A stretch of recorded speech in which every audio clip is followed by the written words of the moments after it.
as your cross-country adventure begins. Put your seatbacks and tray tables in the upright position as we take a trip into the very fabric of reality. Join me, Andrew Parsons, for Adventures into Reality, Monday, Tuesday, Thursday, Friday, 10 a.m. to 12 noon at Revolution Radio at freedomslips.com, where information never sleeps.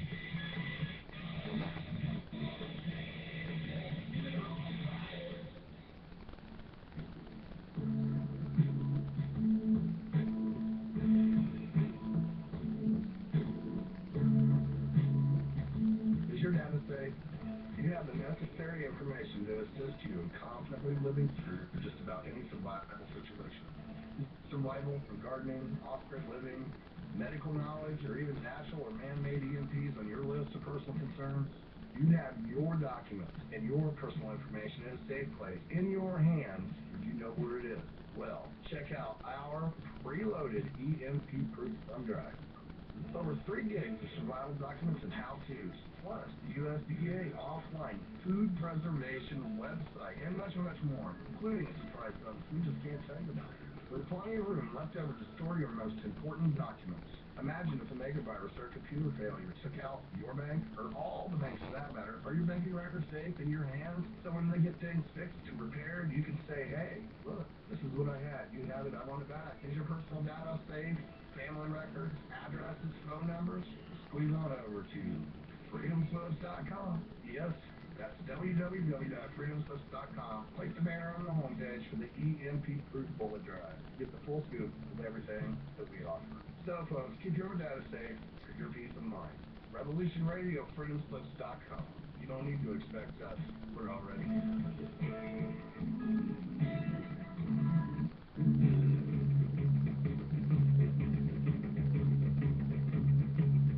Revolution Radio.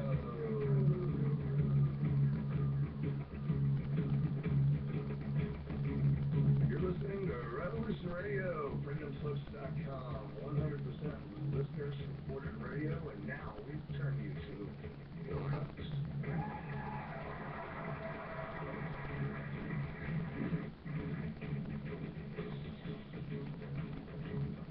So what you got is Clay Douglas as our free American.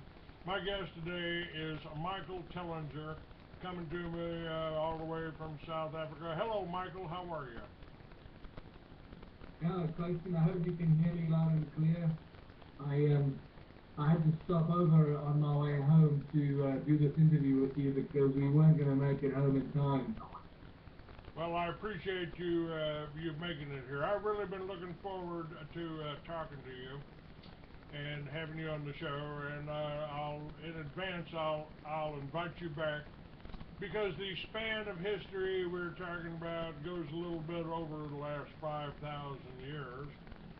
And one of the things that brought you to my attention is that you discovered cities in Africa, in South Africa, that are 150,000 years old. Now, these cities, if I'm correct in my understanding, are built with the megalithic structures that we see in Egypt, in Peru, all over the world, really. Yeah, they differ slightly. That the structures here are not necessarily built with very large sized stones like the giant blocks of stone you see in Egypt or in Peru, but smaller stones. What is important or fascinating and crucial about this discovery is that we're dealing with a very large number of these ancient structures, these what we refer to as stone circles, and it's the size and the sheer numbers of these stone circles that constitute very large clusters of that would be described as large cities that cover most of Southern Africa. And it's really that discovery that is just quite mind-blowing. Now, have your studies taken you beyond these cities, the layouts of these cities that you found in South Africa? Now, you've mentioned that these cities are located right beside these, many of these structures are located very near gold mining. Have we been mining gold for 150,000 years? Oh, yeah. I thought we were just cavemen back, 5,000 years ago. Neanderthals, right? Could it be somebody hadn't been quite telling us the truth about our origins here? And just before, let me kind of preface this by telling you that I have my own cosmology, and I suggested that perhaps because every monolithic structure and pyramids, that kind of thing, temples, are all located in prime dope growing regions of the world, that perhaps we were actually colonized by intergalactic drug dealers. What do you think? Yeah, you're not far off there, I reckon, Clayton. First of all, yes, the answer to the first question, is it linked connected to gold mining? Absolutely, yes. All of the activity, all the structures that I've been finding in South Africa, and I must throw it in there right now, there are more than 10 million of these circular stone structures, or the stone circles, that constitute large clusters, more than 10 million of them, and they are all connected to gold mining. And this is, there's irrefutable evidence of that in a large number of gold mines that have been discovered, ancient gold mines, mysterious gold mines, more than 75,000 gold mines that have been discovered in one geological search or survey, if you want to call it that, between 2000 and 2005, and they discovered at least 75,000 gold mines, and that's just scratching the surface. Many more ancient gold mines and mysterious tunnels have been found over the last 100 and 150 years by various researchers and archaeologists and miners themselves. And all of this is connected to gold. Geological papers have been written on the connection to gold, so there's no mystery or there's no question or doubt about whether this was to do with gold mining. It is all connected to gold. And yeah, I guess when you said could we have been colonized by intergalactic drug dealers, when you realize that these beings that came to Earth, many hundreds of thousands of years ago, specifically the group that are interested in gold, and when you realize that they were actually interested in the white powder of gold and not the golden shiny yellow gold that we know, and they were consuming it, it certainly raises the question that they were addicted to the stuff. I don't know if you saw about 2 or 3 years ago now, they did a survey on a mummy in Egypt. This was put out by one of the archaeological, it could have been National Geographic actually, I think they put this out. And they did a survey on one of the mummies from Egypt, and in the hair of the mummy they found so much gold deposited that they were completely baffled. They suggested that for so much gold to have been, trace elements of gold to have been left in the hair of this individual, they must have been consuming liquid gold. And so it all comes back to gold. Now, Jim Mars told a story about a rancher in Arizona that discovered something they called monatomic gold. And Yeah. they had a little trouble ascertaining exactly what it was, because when they put it on the scale, it was lighter than with it off of the scale. In other words, it had anti-gravity properties. Yeah. Now, yeah, that's David. You're talking about David Hudson. I've yes. gotten to know David Hudson reasonably well. David actually came out to South Africa in 2011, and he presented his research at the UFO Science and Consciousness Conference that I hosted here in Johannesburg, and David was one of the presenters. And yeah, David Hudson was one of the first people to break the story of, in the late 70s already, of the monoatomic gold, or as it's often called, the white powder of gold, and the strange, mysterious characteristics that it possesses, like what you mentioned, is that it has anti-gravity effects, it defies gravity, it's a white fluffy powder that doesn't resemble anything metallic, it has no metallic property at all, it is a superconductor, it heals DNA, it cures disease, it does all kinds of interesting things, and it also has the capacity to dematerialize and rematerialize between 700 and 800 degrees Celsius. Now, this is what you'll find in all ancient texts, including the Bible, that the gods of heaven and earth, or the Anunnaki, as many people refer to them, the Sumerian tablets refer to them all the time. In thousands and thousands of tablets that refer to the Anunnaki gods or the Anunnaki, and they were obsessed with the white powder of gold, and it is from them that humanity actually gets its obsession with gold. It is not our own obsession. We inherited our obsession for gold from the gods.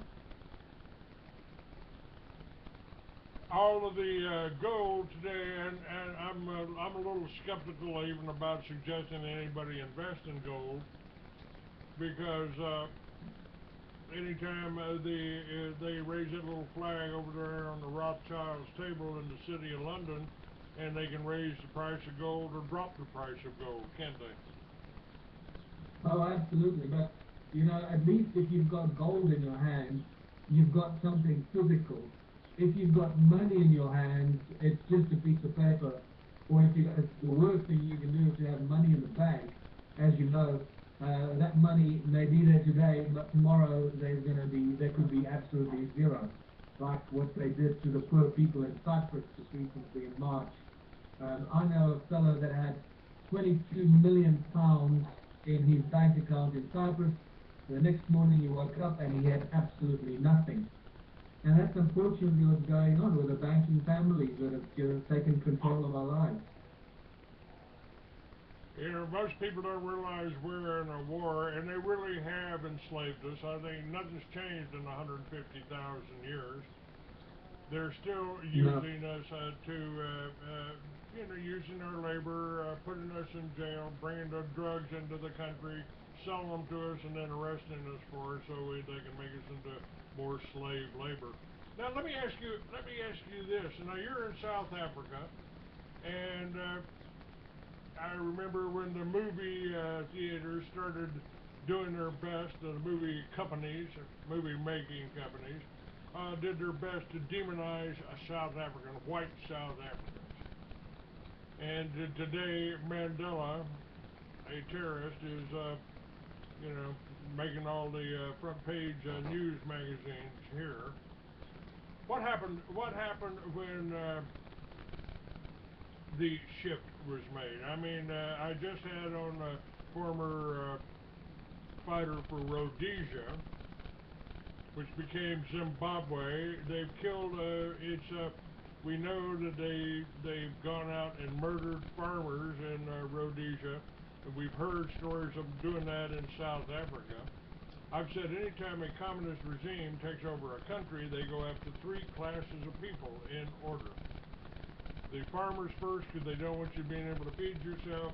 Intelligentsia next, and the veterans and the law enforcement that might remain loyal to the old regime. I think that's happening right now in America, but I'm just curious as what has happened in South Africa.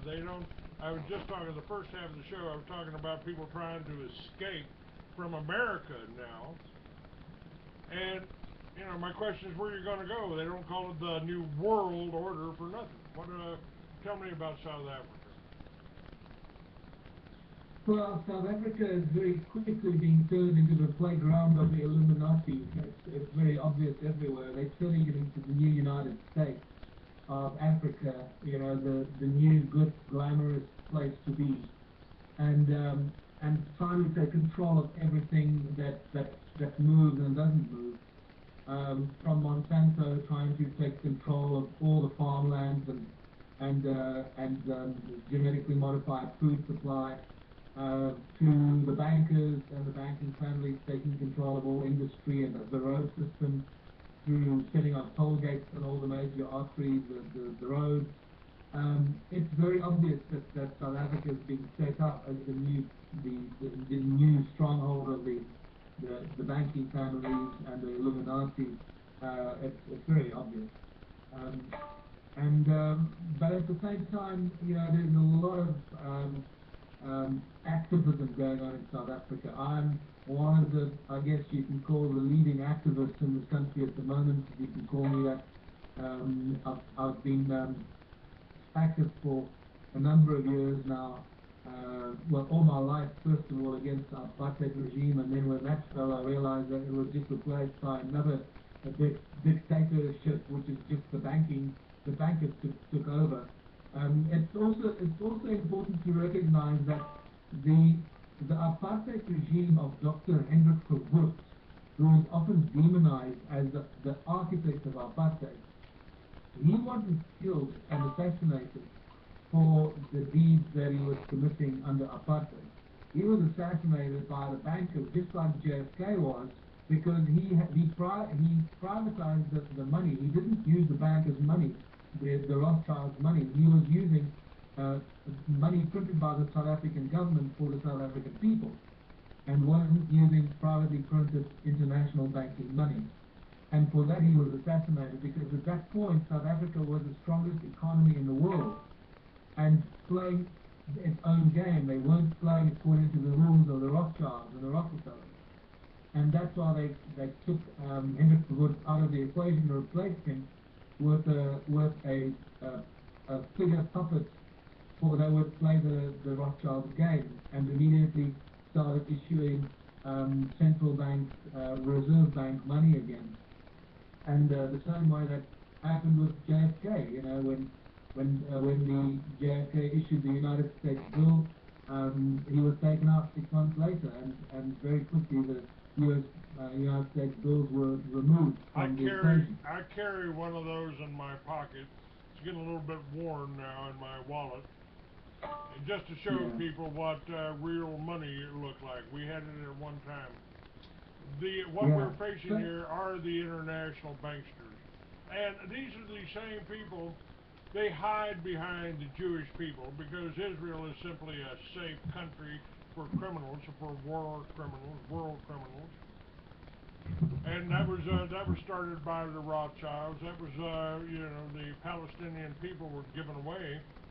In my estimation, in my research, the Palestinians, the people they refer to as Palestinians, are the true Israelites, and all of the Jews that say they're Jews but are not are of the synagogue of Satan, possibly originating in Khazaria and known as the Ashkenazi Jews, lording over the Palestinians in their homeland. I have a little problem with that. Yeah, there seems to be a lot of evidence to support what you're saying, but it's all screens and smoke and mirrors. It's all a big game. Everything that's going on in the world today is a big game.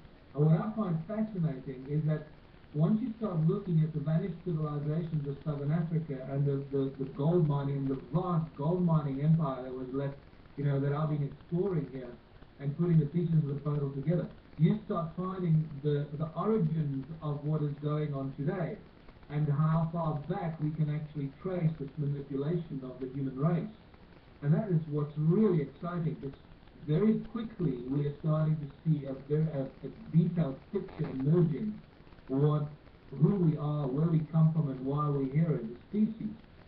And that is really exciting because it's new evidence, new scientific evidence, not just warm fuzzy feeling in my stomach, but real evidence of scientific measurements and evaluations and so forth.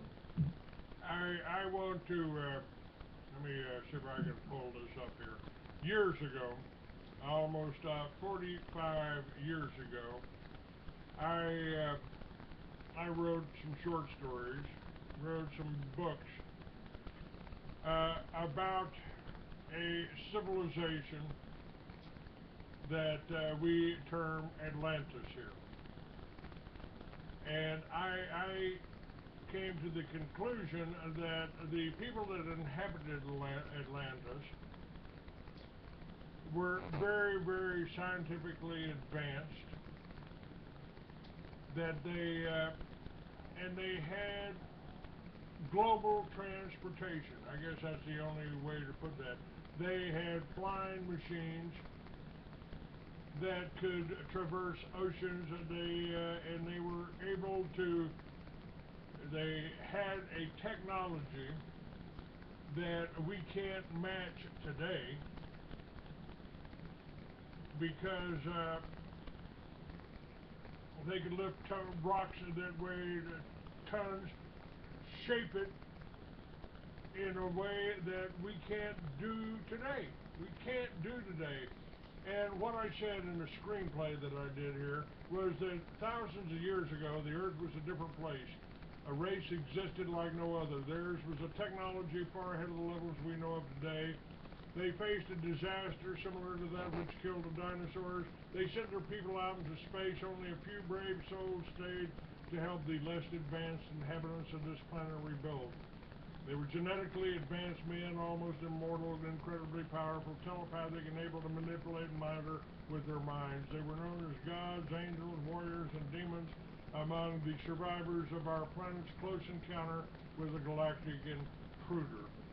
The names and legends of these beings are scattered throughout our history. Their power grew all pervasive and hidden throughout modern times. Humanity was divided, conquered, and controlled by unseen hands. Now, that's a fiction story that actually it's part of a screenplay I did for HBO. Didn't reach there. It sounds like you hit the nail right on the head there, Clayton. Well, I have to be honest with you. It makes me wonder if I've just got a real vivid imagination or a real good memory that goes back about 10,000 years. By the way, the story centers around one of these craft built to survive the conjunction or the crossing of planets, which is Velikovsky's theory about the flood. Venus and Mars came too close to Earth. You got Planet X theories that say basically the same thing. And you got a history of a civilization of a cataclysm that could have wiped out a whole civilization. And it's only survived, their monuments survived that we can't build today. My scenario may have been fiction, but it's the only scenario I've got that makes sense. I mean, the ancient aliens idea, the aliens coming here, I think perhaps we are the ancient aliens and we went out into space and every now and then we come back. Yeah, look, there's no doubt that this planet has been visited for millions and millions of years. We're just one of, the leftovers of one of the many, many extraterrestrial beings that have been coming to planet Earth for extended periods of time. And when you start reading, when I first read L. Ron Hubbard's take on the history on planet Earth, I'm not a Scientologist, by the way, but when I first read L. Ron Hubbard's take on the world and the universe 20 years ago, I thought the guy had lost his mind. But the more I see, go back to his writing, the more it seems to be more feasible than many of the other history books that you find lying around, Yeah, I've always, before I was 14, I read every science fiction book in the Fort Worth Public Library. So I've read L. Ron Hubbard, I've read Robert A. Heinlein, I've read Isaac Asimov, and that was really my education. You know, I don't think like other people think. You know, there's more to more than meets the eye. And Well, in my fiction book, there were these Earth ships built to survive the coming cataclysm, and those you'd call a UFO, and they had names like the Asgard, you know, the and of course the main character in my short story was the co-captain of the Earth ship Heaven. right. And the captain went insane and started creating religions to keep the people enslaved as they had been for the last 100,000 years. And my main protagonist, my main character, Lucifer, didn't like that and wanted to set the people free. But again, that's just a fiction story. Right. Well, some people claim. In fact, somebody told me just yesterday that all science fiction stories and novels at some stage become part of our history and part of our reality, and some of them have been for many thousands of years. And that's, when you start looking at the evidence that I've been finding here and putting it into words, it reads like a science fiction story. It doesn't read like history or archaeology or discovery. It reads like science fiction because, I'm now talking about ancient civilizations that have the power of the technology to levitate stuff, to dematerialize things, just like they do in Star Trek.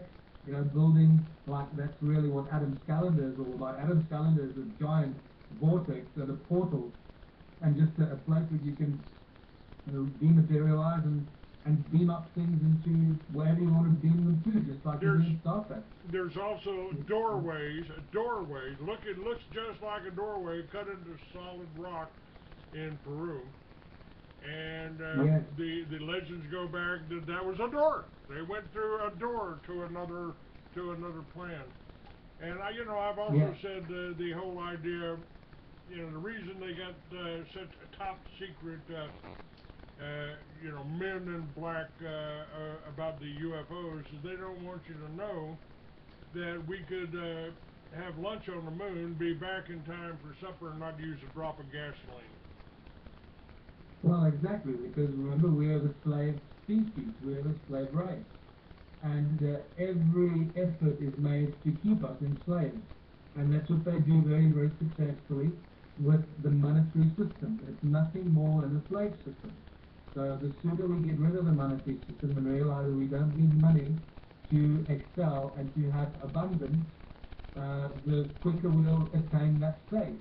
Well, and the sooner we'll have free free energy, we'll have teleportation, we'll have abundance in every level of human endeavor that we can imagine. All we have to do is remove money from the system. I know that some people struggle with that concept. There is a way to do that, Michael, and many years ago, over 10 years ago, I came up with a plan. I had moved to and found a little tiny small town, I call it a two-house town in New Mexico, and I wanted to expand upon it. I wanted to create a village there. And I started, after reporting on the whole takeover of the New World Order, since I watched them murder 17 little children a Waco, I said, how did we exist 100 years ago? How did we exist 200 years ago? How did they exist in the Bible? How did they exist without internet? And I came up with the foundation of every civilization, the self-sufficient family farm. And I reasoned if we don't just have to take back the farms, because that's the first thing communists go after, we could bring the farms to the city. You could turn a square block in a city, turn the backyard into a garden, each one of them a garden, different plants in each one. Each house is growing their own specialty, doing what they like. And we could put solar and wind on the roof of those. We have a model for a self-sufficient home. that generates electricity, that generates money, and you don't have to wait for the trucks to run to get your vegetables. We can survive this. We've got the, this is how we conquered this whole country and South Africa. The Boers were farmers, weren't they? Yeah, absolutely. But you know, Clayton, I think it goes beyond that. I think, you know, it's, the deeper you go into this research, the more weird and crazy it gets. I'm beginning to find some fascinating and startling evidence that the entire food supply and the fact that we have to eat to survive is part of the control system. Now, some people might jump up and down immediately and say, oh, this guy's lost his mind. But when you start looking at some of the physiological and anatomical activities that we have built into our human bodies, and the vagus nerve, and how that affects our body and the need to eat, and the way that it controls our various important functions of our body. And I believe that that's actually what the caduceus represents, the vagus nerve that has been implanted in us as a control mechanism, so that we can be controlled through the supply of food as well. I feel this stuff, the slave race, the slave species, the fact that we're genetically manipulated and genetically engineered, you can push that to completely different heights of deception. And I believe the food supply, the control of food, is now starting to play a very important new role in my research. So it goes even beyond that. We shouldn't have to actually eat. If you think about us and the fact that we're just consuming plant food or plants or other animals, and basically they're just processed sunlight and processed energy. You know, why can't we get our energy directly from the sun? Why do we have to eat something else to recharge ourselves when our DNA in our body is actually connected to the morphogenic field, and this is being scientifically proven? There's no more ifs or buts about that. Why can't we just generate ourselves and our entire body from the sunlight directly from the energy source? So this stuff about the slave race and the whole bowl thing goes a lot deeper than first meets the eye. This genetic modifications, this is ongoing. I mean, isn't this, aren't we talking about the emergence of the knowledge of the nanotechnologies? Yeah, well, nanotechnology by the way, is the new buzzword. I've studied magic for many, many years, and I came to the conclusion that most of our religions are based on the concepts of magic. And the whole thing about a witch taking a lock of your hair and putting it on a dummy. If you can go down to with your imagination to a subatomic level, you can actually connect with the DNA of that person, and I've done that over, a distance of many miles. Just said, hey, Paula, give me a call. Talking to a little dummy in front of about 5 or 6 people, and the phone rings, and she stopped what she was doing to run to a phone booth to call me.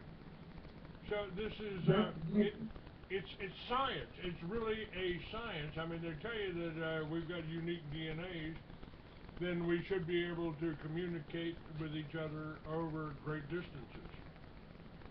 Yeah. Well, I guess that's what Albert Einstein called spooky action at a distance, and what many scientists today and quantum mechanic researchers quantum mechanics and so forth are fascinated by, about this whole quantum connectedness and how everything is connected at a subatomic and a quantum level. Everything talks to everything else. In South Africa, there's a guy called Danny Klinkle. He became quite famous because he was a retired cop, a captain in the South African police, who suddenly developed the ability to trace missing children and missing people by simply taking a piece of their hair or a piece of their clothing or something that they were in intimate contact with, and he would be able to locate them wherever they were, whether they were alive or dead. He would locate them, and he has a 100% success rate. I've had several discussions with him, and they showed him on television doing this incredible work. And the way he explained it to me is very simply. He figured out how everything is connected at a quantum level and how everything talks and communicates with everything else. Well, you're getting into my religion now. I've said that this is the 21st century. God's alive and well and uses the internet better than we do, and yeah, exactly. we the internet provides us kind of access to the Akashic records that only the mystics study. And yeah. this is all, if God is what holds the atoms together, so if you can get down on that level, you can see God and you can control the atoms too, couldn't you? Absolutely. Now, is that part of the DNA? Have we been programmed as slaves so we don't recognize the power that is available to us? I mean, this is to just the access to the internet, being able to find you and bring you on my show all the way from South Africa is a tremendous step forward. We're able to get this, and this is a worldwide problem. It's not just in the United States that bad things are happening to good people, or good things happening to bad people, as one of our songwriters put it. This is going worldwide. We're talking about a new world order that wants to basically reduce us all to a chip in a computer. I mean, the whole 666, people like Aaron Russo talking to Nicholas Rockefeller said the plan was to chip us all. For 2,000 years, we've been kind of scratching our heads and going, what are they talking about? You can't buy or sell without the mark. Now they got commercials for it over here. George used to forget his medications, but now we got this little chip. That's what they're moving us towards. Oh my goodness. Yeah, look, that's definitely, your suggestion that we were cloned and genetically manipulated so that we can't reach our own potential. That's definitely part of the original plan. But I do also believe, and the evidence is there, that the entity called Enki, Sumerian text that refer to Enki, and I'm getting more and more sort of supportive evidence from all kinds of fields for that, is that Enki, who was the guy who was doing the encoding and the genetic manipulation, and is directly connected to everything I'm finding here in South Africa, including the stone ruins, the gold mining empire, Adam's calendar, which you can call Enki's calendar, Great Zimbabwe, the very impressive ruins of Great Zimbabwe, which is Enki's headquarters, if you want to call it that, of the gold mining empire. And then further north, going up to the Great Pyramid of Giza, because they all aligned. Remember, the Great Pyramid of Giza, Great Zimbabwe, and Adam's calendar are all aligned on the 31 degrees east longitudinal line, and they are all constructs of Enki, the Sumerian entity, who was, pretty much running this planet for a long period of time, especially the gold mining aspect of it. And what's important to recognize is that Enki put enough DNA parts, what you find in Sitchin's translations, and even though I know that not everything Sitchin translated is accurate and true, because there are definitely misinterpretations, and I have found some of those and realized that he didn't necessarily always understand what it is he was translating. But that can all be corrected. What I find is that in the translations it talks about Enki giving the new creature enough of the essence, enough of the entwined essence, so that it could be intelligent enough to follow orders and instructions and also giving it enough so that it could grow and become its own intelligent, conscious being. Now that becomes a very important moment in the history of the Anunnaki and their messing around on planet Earth, because that brings us back to Star Trek. I mentioned Star Trek before, and what Star Trek has been teaching us for more than 50 years already, and that is a thing called the Prime Directive, and you'll be familiar with that, aren't you? And the Prime Directive being that you can't mess with other beings and prevent them from reaching their own evolutionary consciousness and their own, basically stifle them and enslave them. That would be contravening the Prime Directive. Because if you look at the universe and everything in it, it is one giant, harmonious, resonating organism. Everything resonates in harmony in the universe and works in harmonious ways. And so if you inject anything that is not synchronous, anything that goes against the synchronous and harmonious balance of the universe, the resonance, and if you inject dissonance, it will destroy itself. So the consequence of breaching the Prime Directive consciously actually causes the destruction of the organism that introduces that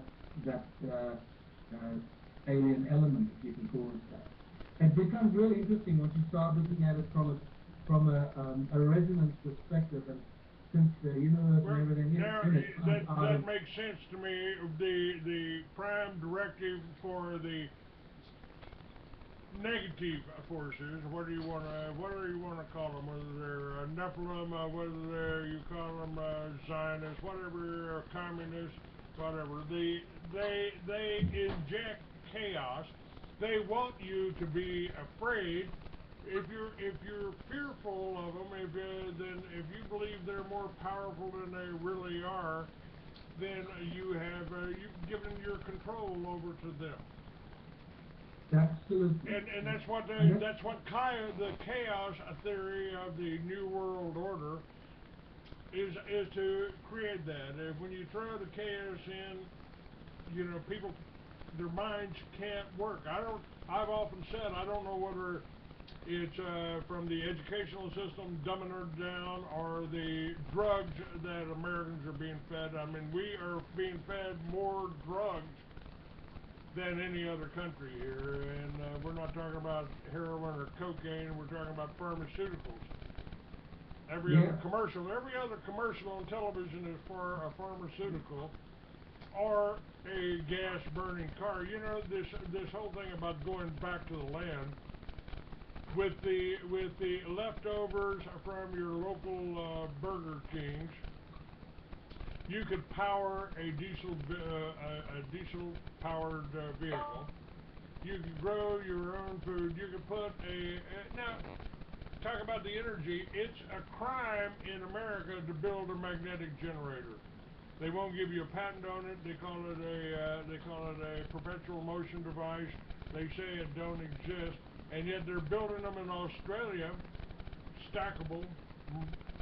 They run forever and generate electricity, but it's against the law here. It's a violation of national security, the same way, and they treat inventors over here that have invented carburetors that'll get double the gas mileage. They've labeled them terrorists. Well, of course they have to do that. They have to protect their interests, and the interests are energy, oil, pharmaceutics, and the media. And then obviously religion that runs the fear of God into people, and that's how you keep people dumbed down, right? So they've got it all tied up very well. But I think the time's come now. People starting to wake up. We've crossed the galactic plane. We're waking up. We're in 2013. The prophecy is still completely on track. We're in the new age. People are waking up at a rapid rate. The reason I was almost unable to make this interview today because I was organizing the permits for the march against the banks on the 6th of July. We'll be organising here in Johannesburg and start the ball rolling with that and exposing the crimes of the bankers. And once that gets exposed to the people and they start connecting the dots, it's not going to take long for the giant controlling the Wizard of Oz behind the screen, right? Pulling bells and whistles and scaring everybody. The Wizard of Oz will be exposed.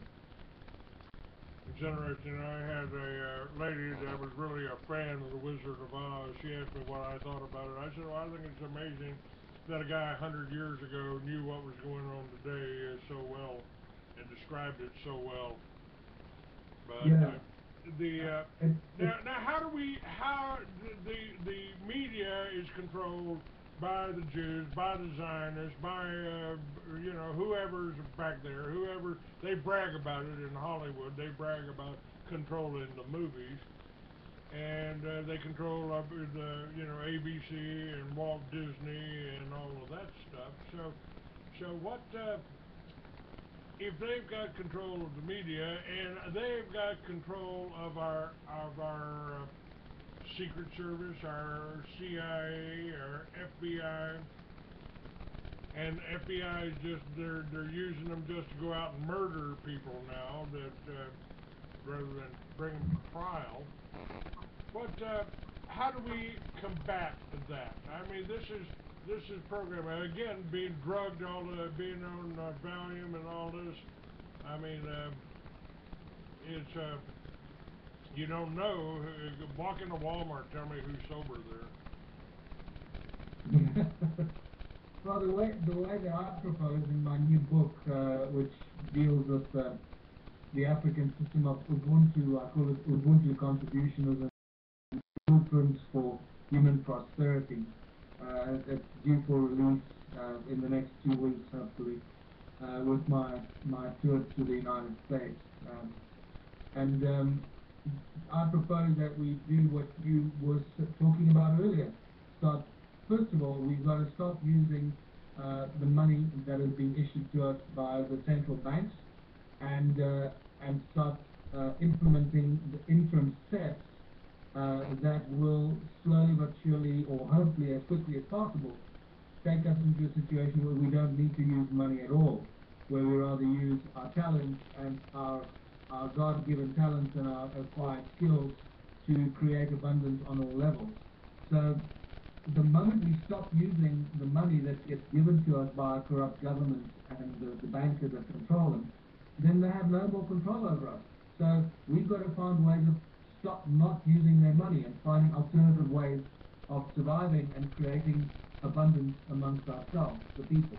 What I'm suggesting here is that everybody can't move to the country because they move to the city to have a job.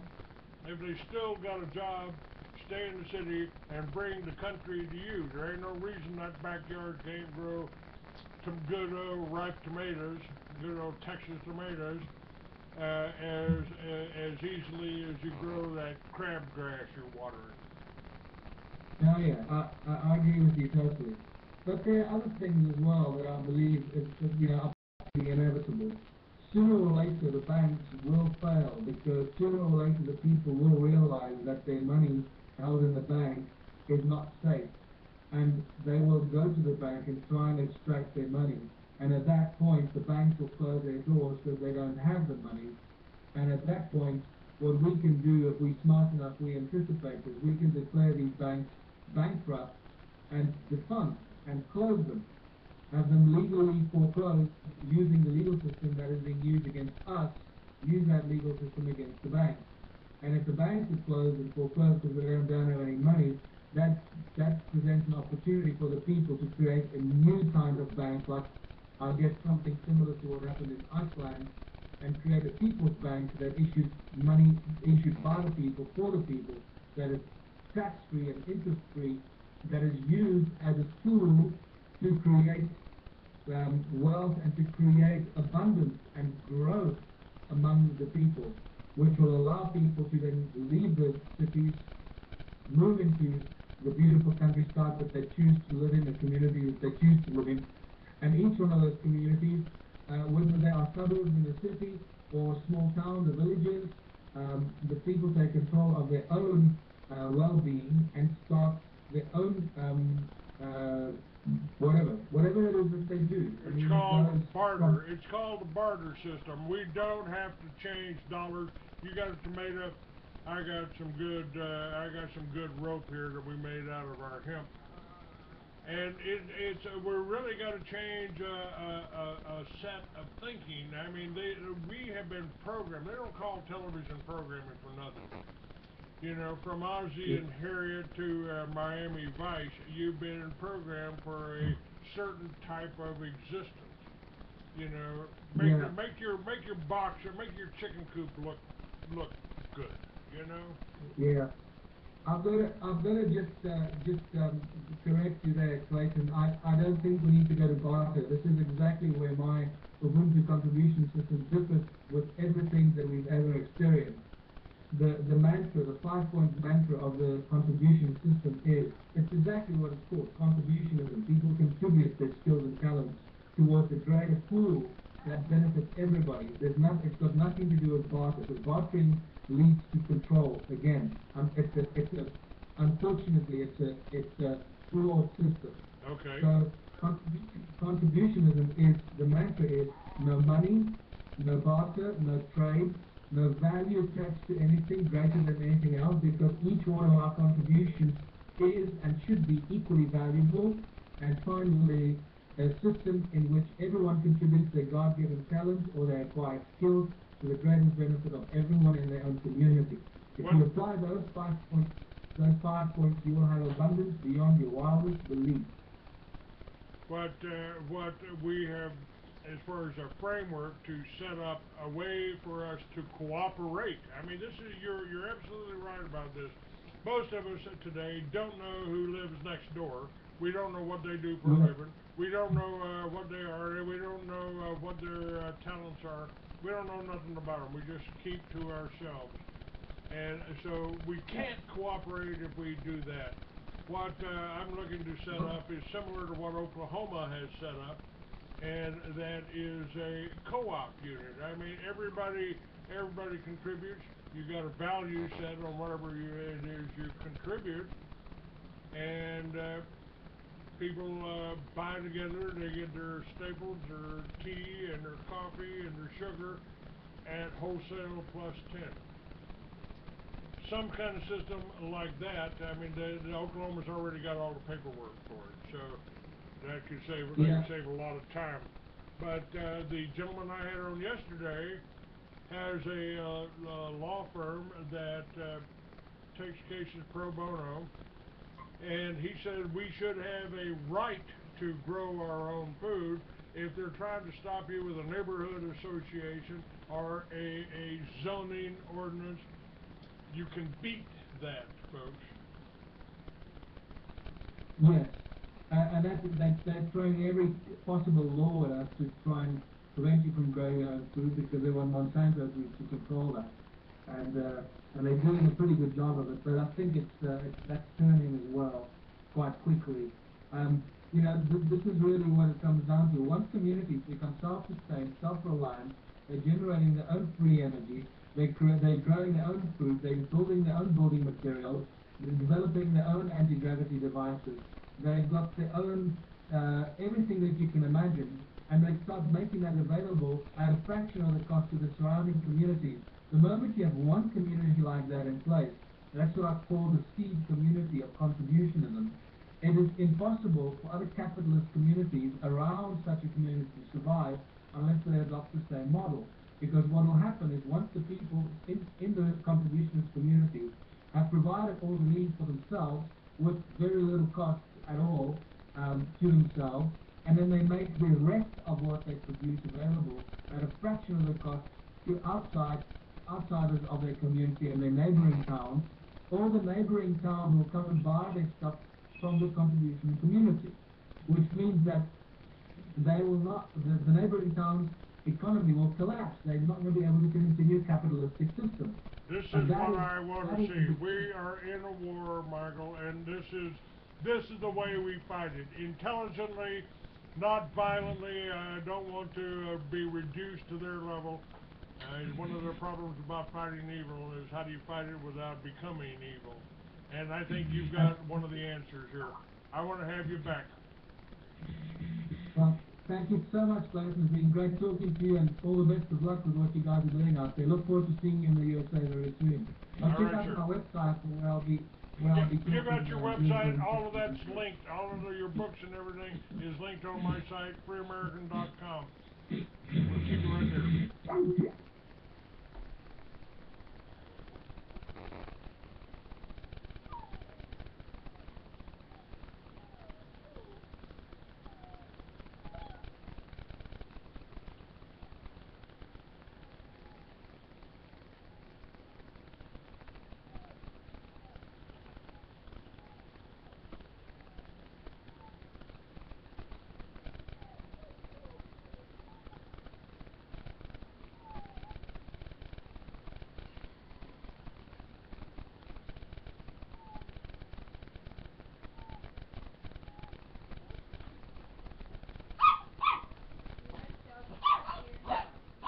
Come on, boys.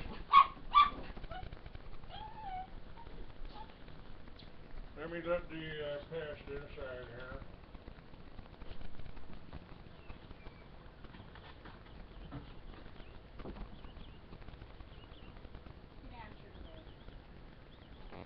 Get down. Sugar bear. I want you to look at this. Well, she missed you, obviously. Now get down, baby, before you get stuck with the needle. Get down.